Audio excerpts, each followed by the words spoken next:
네, 이제 지금부터 Efficient Bi-Level Optimization for Recommendation Denoising의 논문에 관한 리뷰를 진행하겠습니다.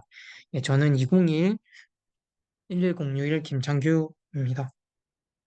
네, 먼저 발표의 목차를 소개드리면 첫째로 기존 레코멘데이션 시스템의 특징과 한계에 대해서 설명을 드리고 그리고 나서 그 한계를 극복하기 위한 바이레벨 옵티마이제이션의 전략에 대해 설명을 드리겠습니다. 그 다음으로 그렇게 등장한 바이레벨 옵티마이제이션의 전략의 문제점과 해결 방안, 그렇게 나온 모델의 아웃풋 리절트를 확인하고 결론을 통해 발표를 마무리 짓겠습니다. 이제 레코멘데이션 시스템은 이름 그대로 추천 시스템인데요.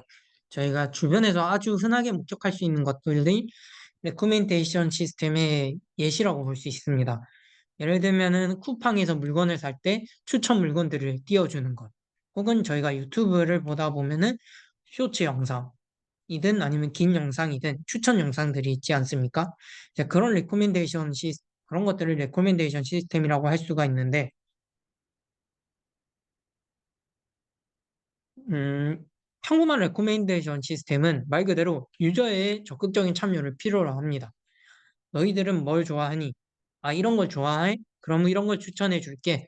라는 이러한 적극적인 참여를 필요로 하는데, 알다시피 이러한 참여가 유저들이 할 의무성을 가지지도 않고 잘 해주지도 않기 때문에, 한계가 있는데요. 이제 그래서 등장한 게 이제 암시적 피드백, 이러한 것들을 보완하기 위해 암시적 피드백이 등장을 했습니다.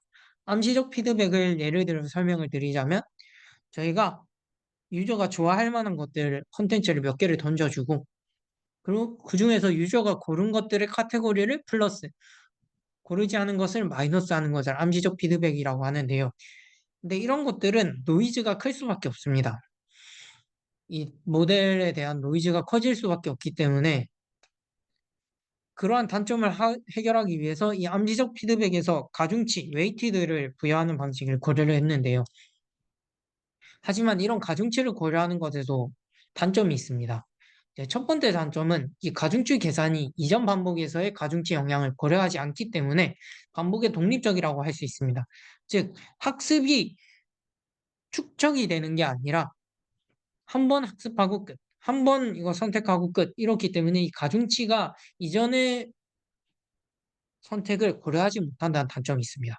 그리고 두 번째 단점은 프리언 놀로지를 필요로 합니다. 가중치를 부여하기 위해서 사전 시식이 필요하나 이 사전 시식은 쉽게 얻을 수 있는 데이터가 아니라는 단점이 있습니다. 이제 그러한 이유 때문에 바이레벨 옵티마이제이션이 등장했습니다. 네, 바이레벨 옵티마이제이션은 이름 그대로 두 개의 옵티마이제이션을 가지고 있는 것인데요. 네, 첫째, 이너 옵티마이제이션이 있습니다. 이 이너 옵티마이제이션을 제가 이제 간단하게 설명을 드리면은 추천 시스템 정확도 향상에 집중한 것을 이너 옵티마이제이션이라고 할 수 있는데요. 그리고 나서 이제 아우터 옵티마이제이션은 이 이너 옵티마이제이션에서 이 추천 시스템 정확도 향상에 집중을 하는 과정에서 나온 이 파라미터들을 통해 모델의 디노이징, 노이즈를 없애는 과정을 하는 것을 아우터 파라미터, 아우터 옵티마이제이션이라고 할 수 있습니다. 이 첫 번째 이 로스 펑션을 통해 하는 것이 이너, 두 번째 이너 펑션을 통해 나온 파라미터를 활용하는 것이 아우터 옵티마이제이션이라고 할 수 있습니다. 하지만 이 바이러블 옵티마이제이션에서도 문제가 있는데요. 이 W, 웨이트의 크기가 유저와 아이템, 이 경우의 수를 다 고려해야 하기 때문에 너무나 커집니다. 유저의 숫자와 품목의 숫자만큼의 데이터 공간이 필요해지는 것이죠. 그리고 또한 아우토 옵티마이제이션을 하려면 제 그림 수식에서도 보이다시피 이너 옵티마이제이션을 완전히 훈련을 시켜야만 아우토 옵티마이제이션을 훈련시킬 수 있습니다. 즉, 이 큰 데이터를 활용하는 이너 옵티마이제이션을 훈련하는 이 과정, 이 시간 복잡도 또한 시간 비용 또한 너무 큰 비용이 발생하는 것이죠. 이제 그래서 그러한 문제점을 해결하기 위해 첫 번째, 제너레이터 베이스드 파라미터 제너레이션, 생성 네트워크를 적용을 합니다. 이 생성 네트워크를 적용을 해서 이 W, 이 W의 U 곱하기 I였던 W의 저장 크기를 감소합니다. 이 ZU는 사용자 U를 나타내는 임베딩 벡터고 ZI는 상품 I를 나타내는 임베딩 벡터입니다. 그 이 F세타는 레코멘데이션 모델로서 입력 임베딩을 변환하는 것이고요. 이 G는 말 그대로 생성자 함수로 이 F를 통해 변환된 임베딩을 입력을 받아 가중치 WUI를 출력하는 이 생성 네트워크를 적용을 합니다. 이제 그리고 또한 이제 그 인코더와 디코더가 존재를 하는데 그 인코더와 디코더를 풀 커넥티드 레이어로 바꾸어서 파라미터 대수를 감소를 하는 풀 커넥티드 레이어즈 오브 더 인코더 앤 디코더 또한 적용을 합니다. 이제 함수 이제 제너레이터 G는 오토 인코더 네트워크로서 이제 전통적인 오토 인코더 네트워크처럼 이제 오토 인코더 네트워크처럼 인코더 레이어와 디코더 레이어가 구성되어 있는데 이것을 풀리 커넥티드 레이어로 바꿈을 적용을 함으로써 파라미터 수를 감소하는 효과를 가져옵니다. 자, 이렇게 이제 생성 네트워크를 적용을 하는 것의 장점은 뛰어난 확장성과 유연성을 가집니다. 이제 보다시피 이 제너레이터가 어, 임베딩 변환 벡터 변환 함수 F 그리고 U, I 이 모든 요소들을 고열하기 때문에 그 W 이 가중치가 더 많은 확장성과 유연성을 가지게 되고요. 그리고 이제 파라미터 수도 감소하고 이제 이걸 임베딩 벡터로 바꾸어서 제너레이터 펑션을 했기 때문에 그냥 단순히 처음에 6 곱하기 I 무식하게 때려 박는 것보다 공간 비용이 감소합니다. 이제 두 번째 해결책으로 등장한 것이 원스텝 그레디언트 매칭 베이스드 솔빙입니다. 이것은 이제 훈련 시간 감소를 위해서 이 그레디언트를 최적화하는 과정에서 이 한 번에 한 번에 이제 그레디언트 단계를 통해서 그레디언트를 업데이트하는 것인데요. 네, 이렇게 하면 당연히 훈련 시간 감소는 되지만 이 절차 스텝을 원 스텝으로 하기 때문에 훈련 그 과정 속의 훈련 결과가 저장되지 않는다는 단점 플러스 그 훈련 결과가 정하지 않을 수도 있다는 훈련 결과가 부정적일 수도 있다는 문제점이 있습니다. 이러한 원스텝 그레디언트 매칭 베이스드 솔빙의 문제를 해결하기 위해 등장한 것이 이 원스텝 그레디언트 매칭 이 모델을 두 개를 사용하자.